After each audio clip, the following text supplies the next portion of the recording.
la voy a llamar porque hace tiempo que no charlo con ella, que no me cuenta nada de sus textiles. Viste que la tipa anda con unas lupas y mira, no sé qué ve al microscopio. Para mí las fibras son todas iguales, pero ella no ella distingue. Ella sabe qué fibra es esta, si es una fibra natural, si es una fibra no natural, pues no puedo decir artificiales. Las fibras artificiales, la verdad es que no deben ser materia de estudio, porque si está mezclada la museología con los textiles antiguos, antiguamente no existía el textil artificial. A ver, Lucila Pessoa, ¿estás por ahí? Error, Enrique. ¿Existía? ¿Cómo va? ¿Qué tal todo? Todo bien. Bueno, no entremos en detalles. ¿Qué tal todo? Además es como una pregunta tan... Claro. ¿Qué va a responder uno? ¿Qué tal todo? Mira, la verdad es que no sé. Responder. La verdad es que no sé. No, fibras artificiales Sí. Existen desde el siglo XIX. Ajá. Desde la segunda mitad del siglo XIX existen las fibras artificiales, pero se empiezan a comercializar desde el principio del siglo XX. O sea que ya hay sí, digo bien. Me agarraste desprevenida con No, bueno, pero es porque... Pero para que tengas una idea, ya tenés piezas de museos de principio del siglo XX Sí. que pueden estar constituidas de fibras artificiales. ¿Y qué trabajaban en ese momento? Regenerados de celulosa, principalmente, como está. rayón, por ejemplo. Claro, ok, bueno. Ahí como la seda era tan cara, se empezaron a tratar de inventar cosas para emular la textura de la seda, y eso lo hicieron a través de los regenerados de celulosa. Claro, y la seda es la que hace el gusano, ¿no? Claro, es la única seda que hay. Sí. ¿Y las sedas que hoy existen casi todas son artificiales? Hay muchísimas fibra artificial, hay fibras sintéticas, porque son dos cosas, o sea, cuando decís artificial es porque tiene una base natural, ¿no? Entiendo. Como el regenerado de celulosa. Entiendo. Y después están las sintéticas, que son casi todas derivadas del petróleo. Ahí está, claro. Que ese es otro mundo. Pero ya imagínate que en los museos hay piezas modernas y contemporáneas, entonces ya, digamos, como que tenés que trabajar con todo tipo de fibra. Está bien, pero ¿de qué me ibas a hablar hoy vos? No, de nada que ver. Te iba a hablar de nada que ver. Íbamos a retomar un poco la cuestión del coleccionismo que habíamos empezado a desarrollar en la última columna. Sí. Yo acá tengo un quilombo, cada vez que me pongo a pensar cómo armar la columna, empiezo a sacar cosas, resucito unos PowerPoint, y de repente me voy por las ramas. Sí. Es un verdadero milagro que salga algo de esa columna. Claro, algo ininteligible sale siempre. Ahora, algo inteligible es raro. No, es muy raro, Bueno, estábamos hablando del coleccionismo en base a tu caso, ¿no? Sí, claro, porque yo te contaba que tengo un montón de cosas antiguas, pero que están todas mezcladas, que no hay clasificación alguna. Es más, no hay un lugar donde haya un archivo explicativo.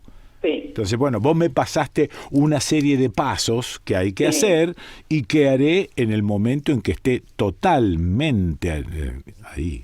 Eso prácticamente sabemos que no va a ocurrir, pero no importa, vamos a utilizar esa excusa para desarrollar estos temas tan interesantes. Bueno. Me pareció que estaba bueno empezar a hablar un poco como desde el principio, ¿no? Desde el principio de la idea del coleccionismo, digamos, desde dónde tenemos registro de esta idea del coleccionismo.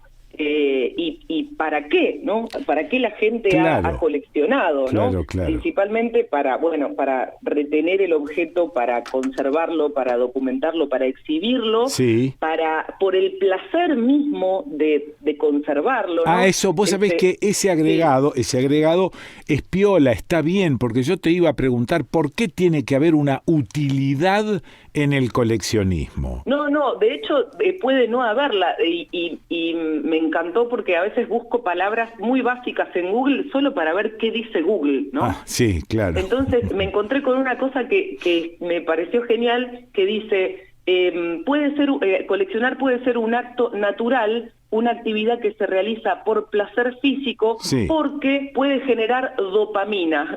Ahí está el huevo y no lo pise. El neurotransmisor responsable de los estados de alegría, bienestar y placer. Así que además de todo lo que hablamos en relación a lo científico y a lo técnico y a lo histórico en relación a coleccionar, también está el simple hecho del placer, ¿no? Sí, de drogarse con dopamina. Del placer de coleccionar y de drogarse con dopamina, que finalmente parece que todo lo hacemos por lo mismo. Sí, exactamente. Muy bien, esto me está gustando. Bueno, dale. No, porque aparte lo que estás haciendo es justificar mi vagancia también.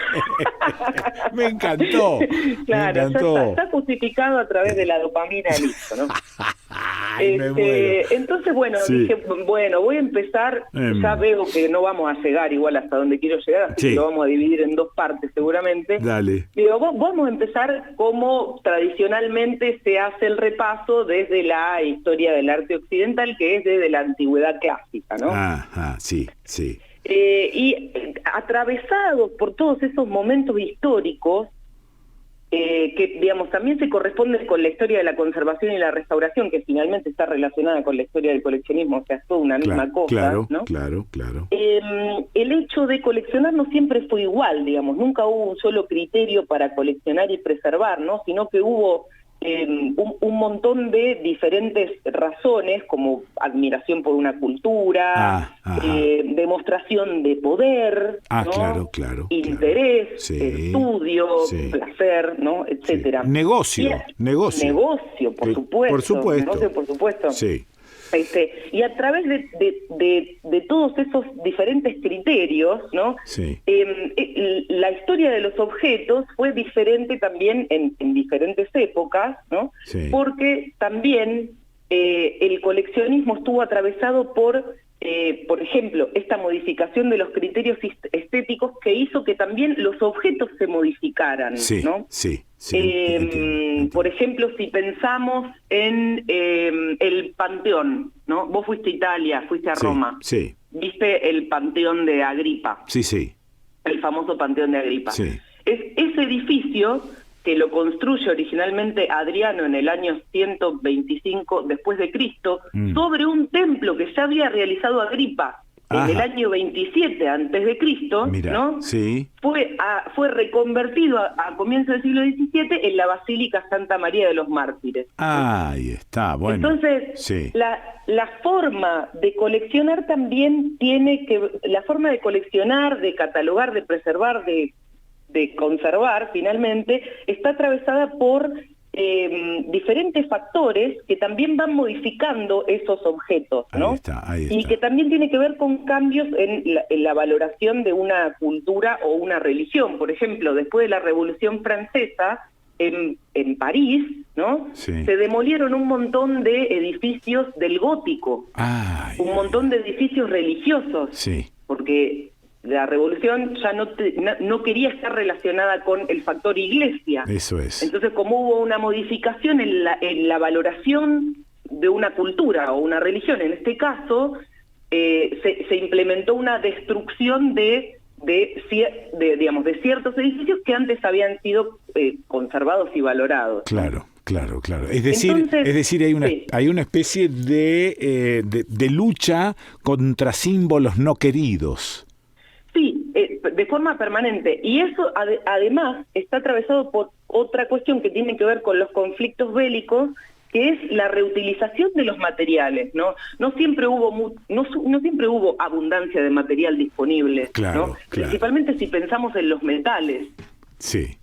Entonces, un montón de cosas, de objetos, ¿no? Que se coleccionaron en ciertos momentos, a partir de que fueron atravesados por conflictos bélicos, desaparecieron por ser reutilizados como otro material, ¿no? Como piedras de edificio, claro, elementos de oro, elementos de plata, por supuesto, elementos de hierro, ¿no? Entonces, todos esos devenires históricos van modificando tanto la historia de qué se colecciona, cómo se colecciona, y también esto viene atravesado con la historia de la conservación y la restauración. Nunca se me había ocurrido pensar en esto de la historia, la política, el devenir, que va modificando no solo al coleccionismo, sino que también va modificando a los objetos en sí, porque tenemos una percepción de ese objeto que es distinta y que tiene que ver con lo cultural. Por ejemplo, una cruz esvástica es un objeto histórico y sin embargo te da cosa tener en tu colección una cruz esvástica. Sí, por supuesto. Claro. Está mal visto, de hecho. Claro, pero fíjate que el objeto ese en sí no tiene ninguna responsabilidad. No, pero claro, tiene una simbología tan potente. Esto. Sí. Por ejemplo, mira, me voy a ir a un caso particular que tiene que ver con la época de la Reforma y la Contrarreforma, ¿no? Sí, dale. Cuando fue el ascenso de la doctrina luterana y calvinista, ¿no? en Europa, ¿no? Uh-huh. Se eliminó la ornamentación de los templos, provocando, por supuesto, la censura y la destrucción de gran cantidad de obras, ¿no? Eso es. Y al mismo tiempo, cuando fue la Contrarreforma, ¿no? La Contrarreforma de la Iglesia Católica, uh-huh, hubo gran cantidad de modificaciones de imágenes, y esto fue decretado por el Concilio de Trento en su momento, ante la Reforma Protestante, ¿no? Sí. Se prohibieron los desnudos y se colocaron lo que fueron los famosos paños de pureza sobre las pinturas y las esculturas, ¿no? Había un pintor al que le llamaron Braguetone. Claro, porque tapaba todo. Todo el hijo de una gran...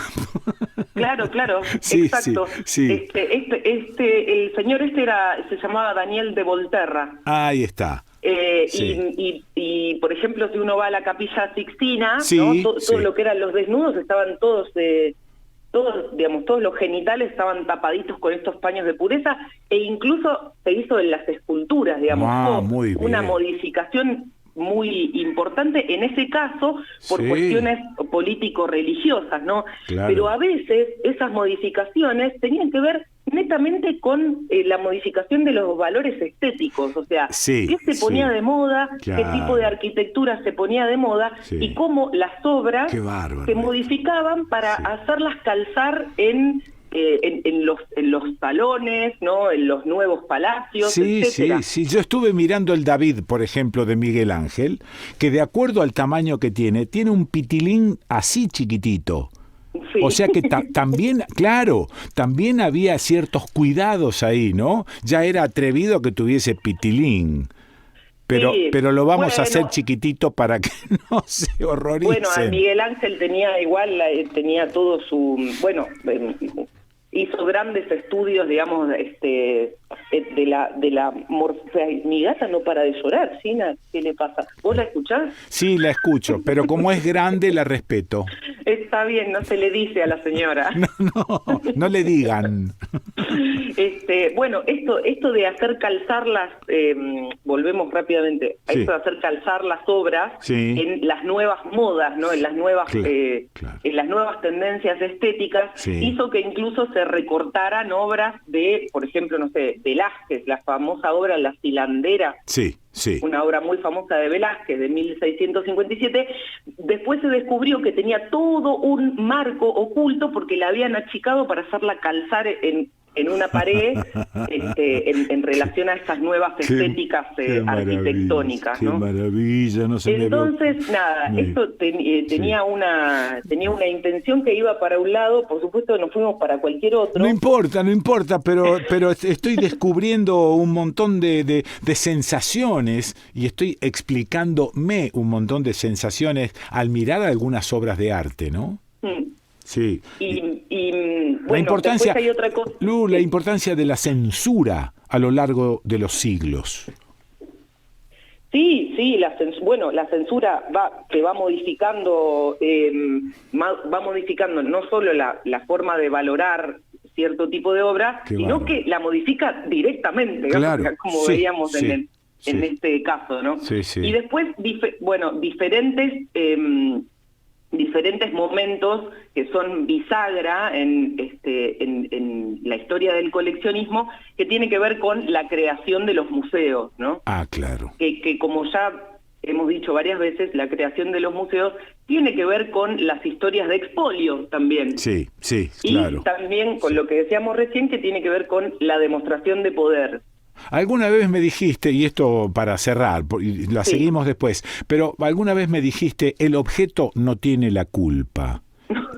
No tiene. Pero sí, lo que sí es importante es poner en contexto ese objeto. Vos recién hablabas de tener una esvástica, ¿ok? O sea, yo en qué contexto la puedo mostrar y de qué tengo que acompañar con algo ese objeto para otorgarle un contexto, ¿no? Sí. O sea, porque también hay que hacerlo hablar al objeto de alguna manera. Pero perdón, una cruz de Cristo no necesitas explicar nada. No, pero de todas maneras ya uno debería también ponerle un contexto. Claro, bueno, pero fíjate cómo hay preconceptos, prejuicios que están funcionando todo el tiempo y el objeto no tiene la culpa. Esto me encantó. No tiene la culpa, pero sí hay que hay que ubicarse en cuáles son cuáles son las cargas simbólicas de ese objeto, claro, también para no cometer un acto de apología en el caso de algo que se utilizó como símbolo de un genocidio. Esto es largo y es relativo, porque la matanza que llevaron a cabo los católicos, los cristianos, esas no aparecen. Entonces no tenés que justificar. No, claro, no tenés que justificar nada porque es el poder actual. No, bueno, eso yo creo que con el tiempo también, depende de lo fuerte o débil que se vaya volviendo la Iglesia Católica, digamos, si se va volviendo más débil, quizás va a poder haber como un mayor análisis sobre eso. Fíjate cómo utiliza la cruz, como utilizaba la cruz León Ferrari. Ajá, o sea, ahí sí estaba cargada de todas estas connotaciones negativas que vos me estás diciendo. Qué bueno. Bueno, te llamo otro día y seguimos. Otro día y la seguimos, porque esto se convirtió en cualquier cosa. Como siempre. Dale un beso a esa gata hermosa que tenés ahí. Bueno, un besito, pa. Chau. Bueno, la escuchaste. Sí, a Lucila Pessoa. ¿Dónde la escuchaste, Lucila Pessoa? Y en El Desconcierto.